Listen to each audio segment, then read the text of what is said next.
Hola, buenas tardes.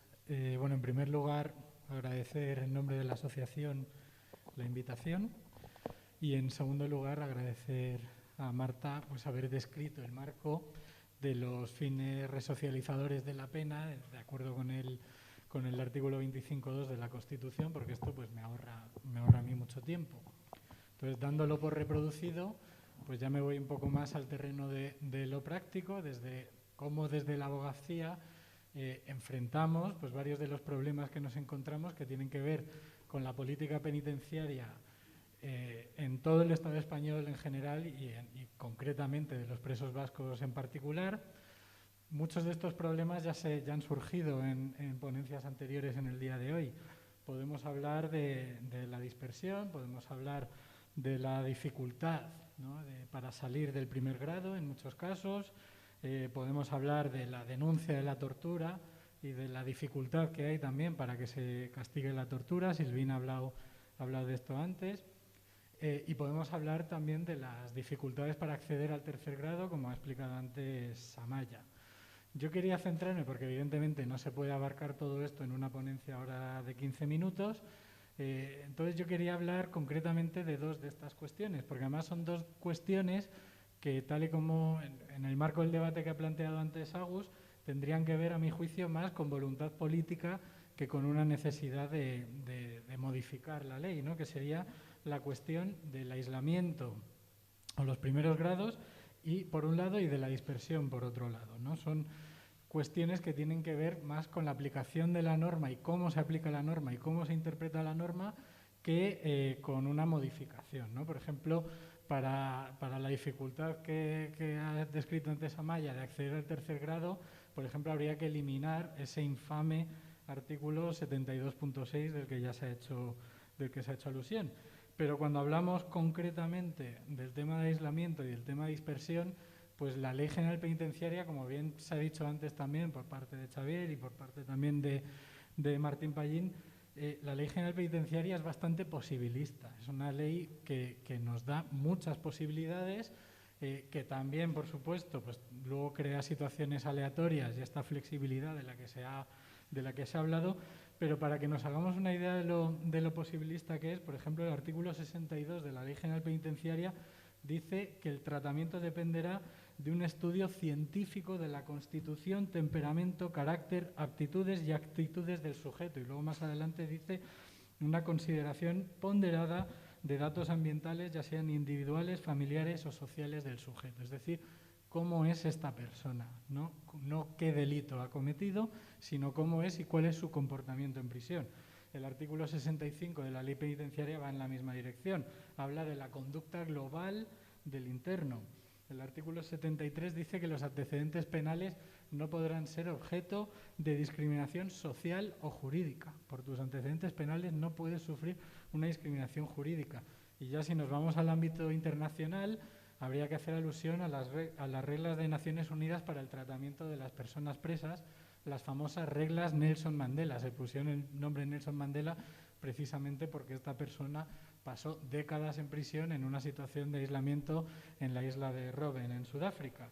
Y la regla 45 concretamente dice que el aislamiento solo se aplicará en casos excepcionales como último recurso durante el menor tiempo posible y con sujeción a una revisión independiente y únicamente con el permiso de una autoridad competente. Y dice, no se impondrá a un recluso en virtud de su condena. Es incluso más específico aún. No es en virtud de la condena, no es en virtud del delito que has cometido, sino que cómo eres tú como persona, cómo te comportas en prisión. Y lo mismo sucede, como digo, con las normas que tienen que ver con la dispersión y el derecho de las personas presas, es decir, con la no dispersión, porque es el derecho de las personas presas a cumplir la pena cerca de su domicilio, cerca de donde se encuentra su núcleo familiar y social. El artículo 12 de la Ley General Penitenciaria dice que la ubicación de los establecimientos penitenciarios se fijará por la Administración en las áreas territoriales que se fijen y que tiene que haber suficientes establecimientos penitenciarios para satisfacer las necesidades penitenciarias y, a su vez, evitar el desarraigo social de los penados. Y ya si nos vamos al ámbito internacional, de nuevo, mencionando las reglas Mandela, la regla 59 dice que los reclusos serán internados en establecimientos penitenciarios cercanos a su hogar. Lo mismo la Resolución de Naciones Unidas 70/175, que dice que la prisión ya se considera un sufrimiento y que se evitará agravar el sufrimiento de manera innecesaria. O la recomendación del Comité de Ministros del Consejo de Europa de 1987, en fecha 12 de febrero, que también dice que los internos cumplirán la condena cerca de su hogar. Por tanto, vemos que la ley es muy clara. El aislamiento tiene que ser una excepción, jamás la norma. El aislamiento, el primer grado, se decretará únicamente en casos necesarios y durará el tiempo mínimo imprescindible y, de acuerdo con el reglamento penitenciario, se aplicará el primer grado únicamente para presos peligrosos o presos inadaptados y no en función del delito que cometen. Sin embargo, en la práctica, y aquí pues los abogados y abogadas que estamos en la sala bien lo sabemos, nos encontramos con que a menudo pues, se deniega la progresión de grado a un preso y tienes que recurrir, o se le deniega el disfrute de permisos penitenciarios con justificaciones muy vagas, muy imprecisas y muy cortas dicen, no en base a la gravedad del delito cometido, no en base a la trayectoria delictiva. Esta es una de las frases que más gusta. O no por la lejanía del cumplimiento de las 3/4 partes de la condena, pese a que el artículo 154 del reglamento penitenciario, como límite temporal, establece exclusivamente el cumplimiento de 1/4 parte de la condena. Dicen, no, usted está muy lejos de las 3/4 partes de la condena. Ya, bueno, pues eso no es lo que dice el reglamento penitenciario. Y pese a los recursos que interponemos diciendo, oiga, es que esto no es lo que dice la legislación, esto no es lo que dice la jurisprudencia, pues con mayor frecuencia que no, pues al final nos encontramos con que se nos desestiman esos recursos.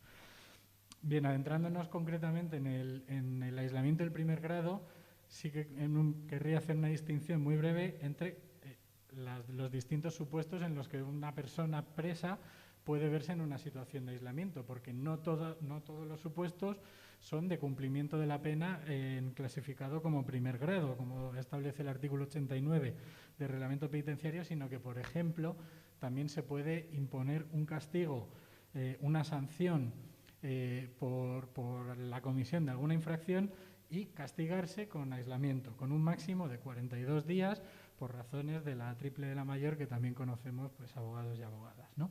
Y me gustaría mencionar esto porque, claro, dice, bueno, el máximo tiempo que puedes pasar en aislamiento como cumplimiento de una sanción son 42 días y el Comité Europeo para la Prevención de la Tortura, el CPT, en su visita a España en el año 2011 ya dijo, cito textualmente, un periodo de 42 días consecutivos en régimen de aislamiento constituye un castigo absolutamente excesivo.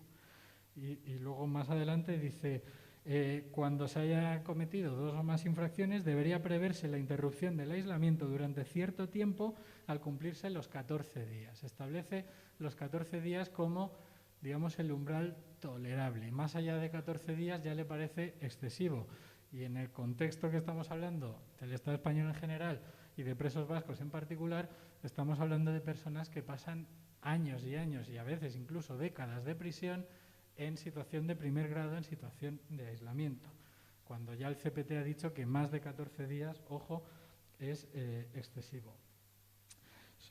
¿Y por qué es excesivo? Bueno, me gustaría citar una serie de trabajos, obviamente no voy a reproducirlos aquí porque son muy extensos, pero sí los quisiera recomendar para cualquiera que quiera documentarse un poco más sobre ello. Uno sería el informe El aislamiento penitenciario en Cataluña desde una mirada de defensa de los derechos humanos, elaborado por la Coordinadora Catalana de Prevención de la Tortura en el mes de abril del 2016, en el que cita y enumera, por un lado, las consecuencias físicas o fisiológicas del aislamiento penitenciario sobre las personas presas, y dentro de las físicas, pues problemas gastrointestinales, fatiga, migrañas, dolores dorsales, articulares, deterioro de la vista, falta de apetito, etcétera, etcétera. Y luego, por otro lado, también enumera las consecuencias psicológicas, que si acaso serán más graves aún, como angustia, depresión, cólera, distorsiones de la percepción, paranoia y psicosis, automutilación y suicidio, ¿no? Y esto estamos hablando de personas que, como digo, superan el umbral de las 2 semanas. Pues ya si hablamos de personas que pasan en esta situación durante años, pues nos podemos imaginar, ¿no?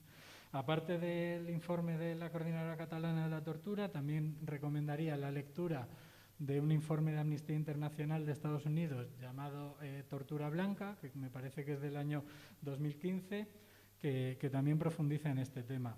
Y también existen distintas campañas que se han hecho en distintos medios de comunicación, que además han tenido ahora un especial éxito durante el confinamiento que vivimos durante el estado de alarma hace unos meses, en el que se le decía a las personas, bueno, pues si estáis subiendo por las paredes en vuestra casa, imaginaos estar en una celda, ¿no? Y entonces recomendaría también una simulación que se hace en el periódico The Guardian, que se titula algo así como «Esta es tu celda, ¿podrías soportar vivir así durante años?». Y bueno, era una simulación por ordenador de cómo es la vida, digamos, para una persona de primer grado en aislamiento en una celda pues de escasas dimensiones. Sobre el aislamiento, claro, el Tribunal Europeo de Derechos Humanos se ha pronunciado en algunas ocasiones. Es verdad que no existen pronunciamientos en términos absolutos sobre cuáles son los límites de la aplicación del aislamiento. No lo dice en términos absolutos, sino que, por ejemplo, en la sentencia de Ketrev contra Francia, en el párrafo 108, pues enumera una serie de cuestiones que se tienen que tener en cuenta, como por ejemplo, dice pues la edad, el sexo, su condición física, su estado de salud mental. De hecho, aquí el Tribunal Europeo de Derechos Humanos condenó al Estado francés porque no había tenido en cuenta cómo estaba afectando a la salud mental del reo la vida en aislamiento, y bueno, finalmente se le condenó por una vulneración del artículo 3 del Convenio Europeo de Derechos Humanos, que es precisamente, en relación a lo que decías, el que prohíbe la tortura, las penas inhumanas y tratos degradantes, ¿no? Concretamente, en esta sentencia de Ketrev contra Francia, recomiendo eso, los párrafos 108 a 111. Dice que todo preso tiene derecho a unas condiciones de detención compatibles con la dignidad humana. Habida cuenta los efectos potenciales altamente dañinos del aislamiento, el principio de proporcionalidad exige que sea utilizado como una medida disciplinaria únicamente en casos excepcionales, como último recurso y durante el menor tiempo posible. Esto pues es muy similar a lo que dicen las reglas Nelson Mandela sobre el aislamiento, ¿no? Y ahora ya adentrándonos en el tema de la dispersión. Pues bien, también el Tribunal Europeo de Derechos Humanos ha tenido la ocasión de pronunciarse sobre esto, concretamente en relación al artículo 8 del convenio, porque es el artículo que reconoce el derecho a las personas presas a mantener su vida familiar y privada sin interferencias por parte de la autoridad pública, ¿no? Y entonces, en hasta 3 ocasiones, el TDH ha dictado sentencia condenando, diciendo que la determinación del destino de los internos debe respetar el derecho fundamental a la vida y familiar, y que, por tanto, la dispersión, alejar a los presos de su familia, de su núcleo social y familiar, va en contra del fin resocializador de las penas del que estábamos hablando. Y ya, como ya me están señalando que hay que terminar, quisiera despedirme con las palabras del señor Sáez Valcárcel, un magistrado de la Audiencia Nacional, que emitió un voto particular. Es magistrado de la Sala de lo Penal, sección primera, que emitió un voto particular en auto de 29 de octubre de 2015, que dice que el cumplimiento de las penas de prisión lo más cerca posible del domicilio familiar forma parte de los derechos de los reclusos, y la Administración penitenciaria no puede alejar de manera sistemática y universal a una categoría de reclusos en atención a la naturaleza del delito, por ausencia de cobertura legal de la medida. Además, el alejamiento vulnera el derecho a la vida familiar que reconoce el Convenio Europeo de Derechos Humanos, y es una medida coactiva de corrección o de búsqueda de enmienda que no puede considerarse como parte del tratamiento, que debe estar orientado a la reeducación y a la resocialización.